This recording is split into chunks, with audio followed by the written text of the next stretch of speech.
Hello everyone, this is Jaklin from Aden. I'm an associate professor at Aden University and I am a civil society activist as I am heading my identity initiative for protecting cultural heritage in the South. So today I'm going to present a paper on the influence of Adeni Jews on the community during the British colonization. I'm going to focus on two main aspects, which are the relation between Muslims and Jews, and also the status of Adeni Jewish women or Jewish women in Aden. And before that, I'm going to shed light on some general information related to the presence of Jews in Aden and the southern protectorates. So we can say that the Jews lived in Aden and the southern districts for centuries. However, there is no precise date of the Jews' settlements in Aden.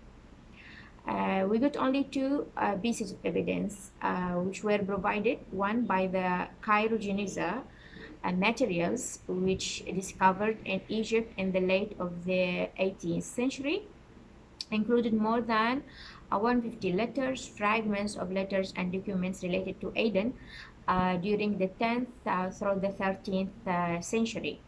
And the other evidence is provided by the inscriptions of the tombstones that were found in Aden. So these inscriptions revealed information about the social, cultural practices of the Jewish community in Aden and the possible time horizon of presence of the Jews of Aden.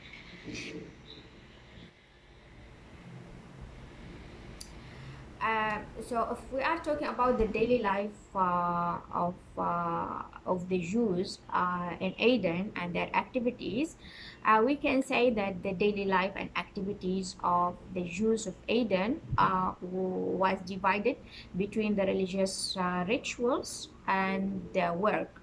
So men prayed in the synagogue early in the morning and were busy with their trade most of the day, while women did the household chores. Children divided their time between school and praying or helping their families.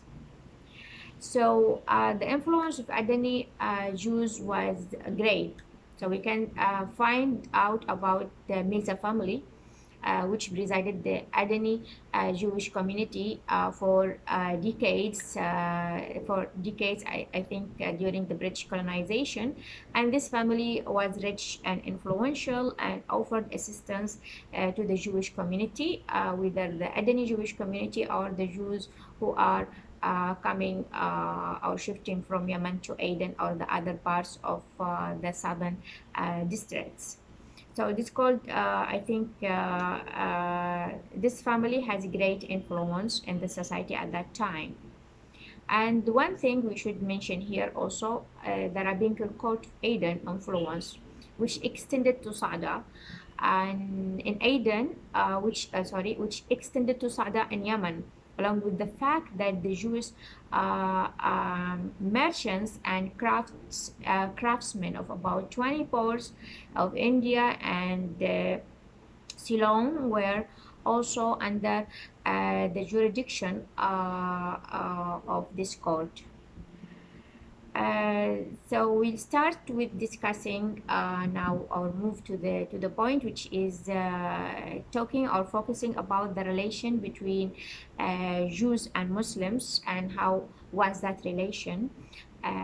So we can say in general that the Muslim and Jews relation maintained, Muslims and Jews maintained generally a good relationship since the emergence of Islam, where Jews were protected by the tribes whom they lived in their lands. If we are talking here about the Jews in the south of Yemen.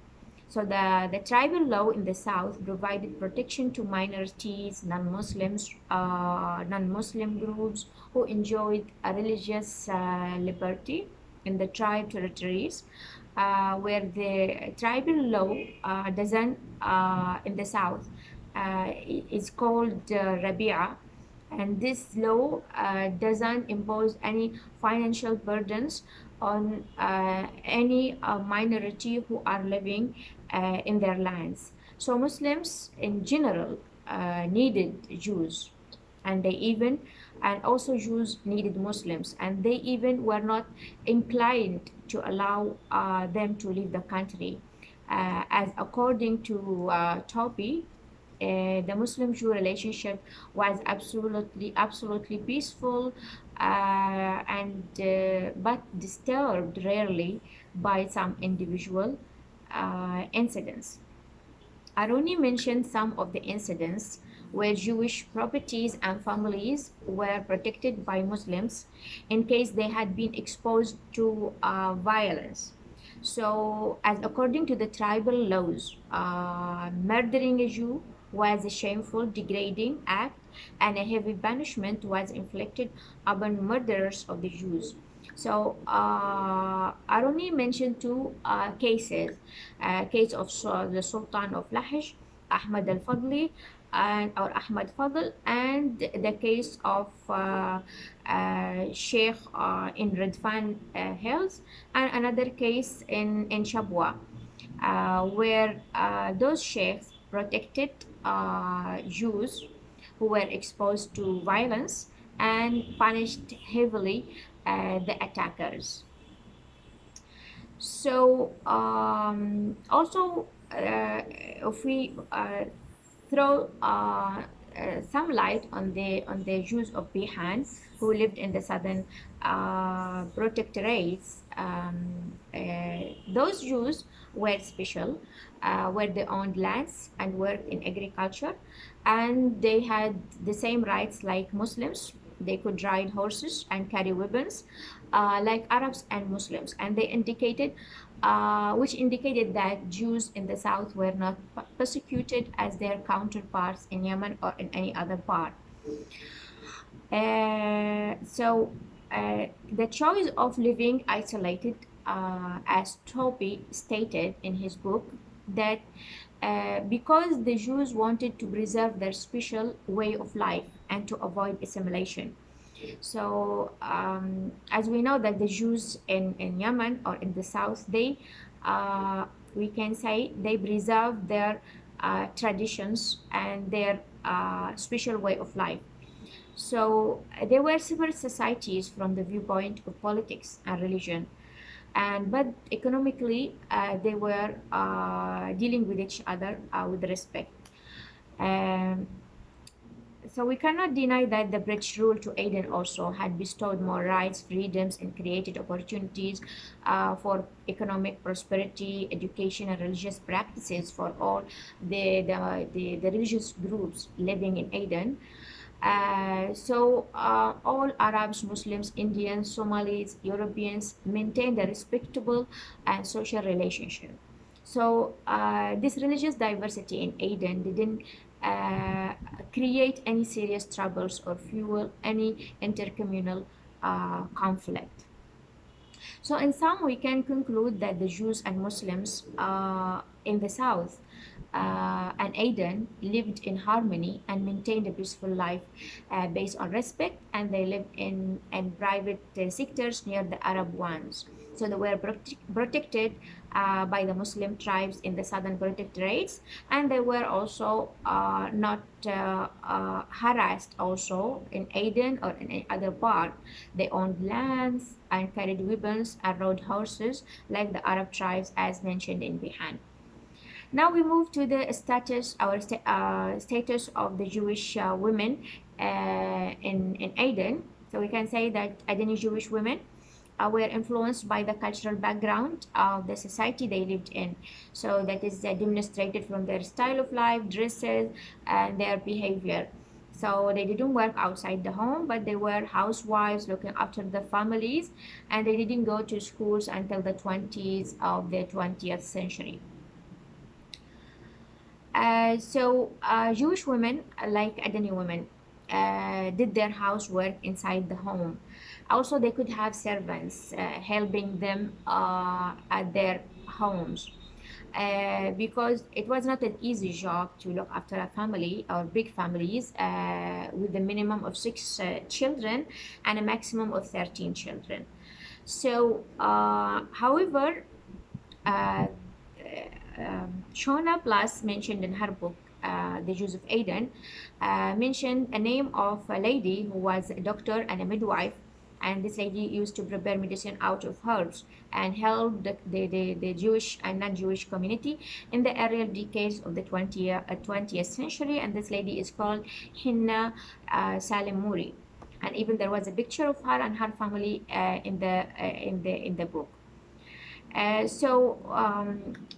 Girls could go to school, I think, or join school in the 1920s, and they joined first the convent school, which was a Christian school, and after that, two schools were constructed for girls. One was called Salim School for Girls, and the other one was constructed or established by Miriam Yahuda, who served also as a headmaster of Salim School previously.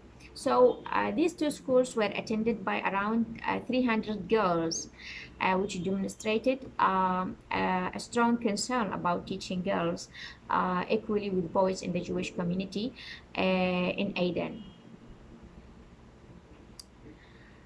Um, in general, Adani Jewish women enjoyed a better life than their counterparts in Yemen. They had more freedom, they had more respect, they had education, and also polygamy, which was widespread in Yemen, was prohibited in Aden by the rabbinical code, which viewed polygamy as a curse. And this principle had obtained Jewish women protection and marriage settlement. So we can say that even after marriage, Adani Jewish girls were pampered, and they remained bound to their families, enjoyed love, care, and protection of their families. However, Adani Jewish women remained victims of deep-rooted customs.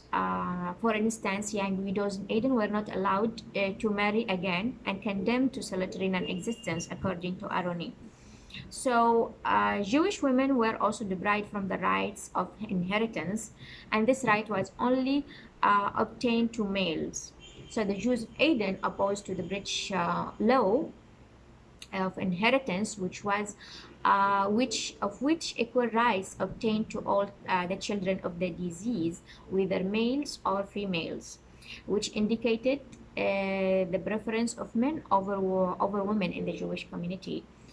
So this law was opposed by the Jewish community at that time. So in general, we can say that the Jewish women in Aden had a better status in their community than Jewish women in Yemen on many levels, as the life of Aden was unprecedented in openness. So in conclusion, we can conclude that the life of Jews was influenced by the cultural background of the society they lived in. However, they lived isolated from Muslims.